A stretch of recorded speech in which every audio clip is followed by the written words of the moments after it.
সাংগঠনিক পর্যায়ে কি করলো? কিছু করছে? সে ইনফ্রাস্ট্রাকচারাল কোনো কাজ করছে? সে খালি চোখ ধাঁধানো অনুষ্ঠান করে। সে কি করে? সে চোখ ধাঁধানো অনুষ্ঠান করে। এর যে লজ্জাজনক আর কিছু নাই। তার পাশের সিটে বসে থাকা ডাকসুর সদস্য যে নারীটা, সেই নারীটাকে যখন বেশ্যা বলে আখ্যায়িত করা হয়, তখন তার কোনো প্রতিবাদ নাই। এই লজ্জা নিয়ে সে আবার কিভাবে ডাকসুর অফিসে যায়? ডাকসুর নেতারা তাদের বাপ জামাতদের পিছিয়ে যে নির্বাচনী প্রচারণা করে প্রত্যন্ত অঞ্চলে, যে এই জন্য শিক্ষার্থীরা তোদের ভোট দিতে, আমাদের ভোট এই জন্য তোদেরকে দেওয়া হয়েছে। শিক্ষার্থীরা তোদের ভোট দিতে, নিরঙ্কুশ ভোট। তুই করে তোরা কি করিস? তোরা যাস প্রত্যন্ত অঞ্চলে, যে জামাতের নেতাদের প্রচারণা করে, সেই নেতারা আমার বিশ্ববিদ্যালয়ের নারীদেরকে বেশ্যা বলে আখ্যায়িত করে।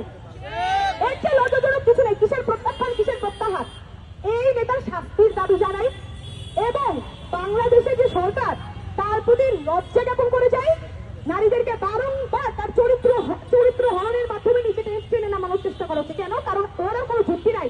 একজন নারীকে বেশ্যা বলা খুবই সহজ। এবং এই প্রগতিশীল মুখোশ ধরে নির্বাচন সামনে রেখে না নারীরা যা চাই সেই পোশাক পরতে পারবে। কত লজ্জাজনক বন্ধুরা, কত লজ্জাজনক। একজন নারী